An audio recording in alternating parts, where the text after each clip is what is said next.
Well, the past couple of weeks have been pretty awful for American journalists. Hundreds of reporters and editors at places like Huffington Post and BuzzFeed lost their jobs, victims of systemic changes to their industry. No matter what you think of those sites, it's sad. Anyone who's lost his job knows it's very tough.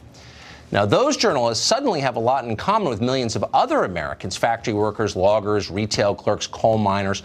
All of them and many more have seen their way of life disappear thanks to technology or outsourcing or private equity. This kind of thing has been going on a long time.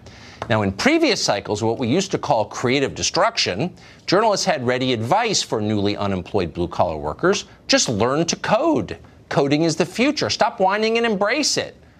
Here's a selection of headlines you might remember on that subject. This one's from NPR. From coal to code, a new path for laid-off miners in Kentucky. From Wired, the tech evangelist magazine. Can you teach a coal miner to code? From CBS News, out-of-work coal miners find new work in computer industry. And this from Bloomberg, Appalachian miners are learning to code. And from the venerable New York Times, the coders of Kentucky. See, it's that simple. Let's say you spent 30 years making a solid middle-class living in a paper mill in northern New Hampshire. Then one day, the mill shuts down, sold for scrap to China. Happened a lot, but no problem. Just learn to code. Everyone in Brooklyn's doing it. Well, coding was never a real solution to any of this, obviously, but it had the effect of making journalists feel even more self-satisfied. And, of course, that was the point. It's always the point, actually. Fast forward to this month. Someone on Twitter came up with a pretty brilliant piece of advice for all those laid-off journalists trying to figure out what to do with their lives. Learn to code. Perfect. Suddenly, learn to code was everywhere on Twitter. But journalists didn't see the humor in this at all. A former New Yorker employee called Talia Lavin called the phrase, quote, far-right hate. People who went to Wesleyan shouldn't have to learn to code. So they complained to the censorship authorities at Twitter, who immediately concluded that asking someone to learn to code might be, quote, targeted harassment. But only when it's directed at people who used to work at BuzzFeed. For the paper mill guy in New Hampshire, coding is still the future.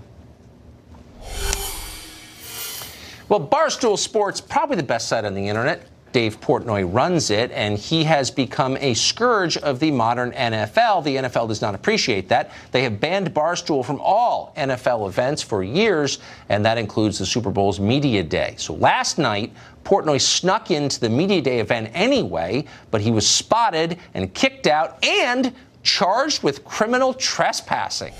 Dave Portnoy, fresh from prison apparently, joins us now to tell us what it was like.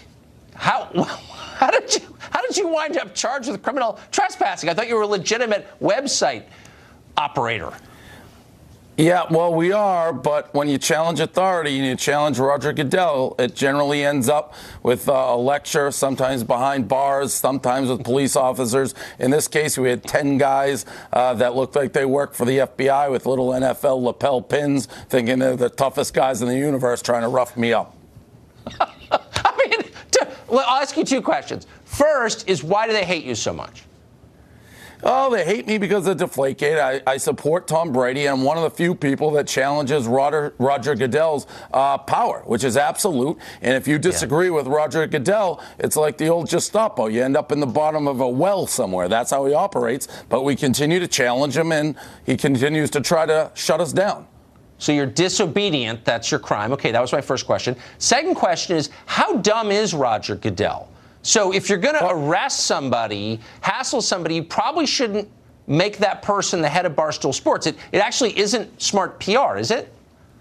He's one of the dumbest humans who's ever lived. He's a rock. He has no brain. It's like an old Atari game just bouncing back and forth. There is no win for when you hassle us. There's no win. If you put cuffs on us and we go to jail, it's a national media story. They knew that. Once they escorted us out, they're like, now what are we going to do with this guy? He probably wants to go to jail because he'll be on every newspaper in the cover. So in the police officers who are down there and the SWAT teams, when they hear why I'm being detained, they can't believe it. And they're talking to the NFL. Like, you are really wasting our time with this guy. And the NFL and all these suits are saying, we got to prosecute him. We got to prosecute him. So Roger Goodell, if he just said, hey, here's your credentials, it's a non-story. But he's so stupid. He's just the stupidest leader that we've ever encountered. It's really embarrassing.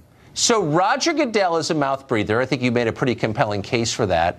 And yet, and this is a serious economic question, how much does he make? $40 million a year. It's enough to make so how can an economy be so vibrant that a dumb person makes $40 million a year? How does that work, Dave Portnoy? Well, what they do, the owners, all the owners, this guy was brought up through the system. His father, and he was in the NFL system forever. So he got this cushy job that probably 50% of America can do. He has the least skills for the highest paying job of any human who ever lived. But the owners don't want to screw up the money train. The money's coming in to spite this guy because we love football. But all he does is cause controversy. An ant could do his job, literally.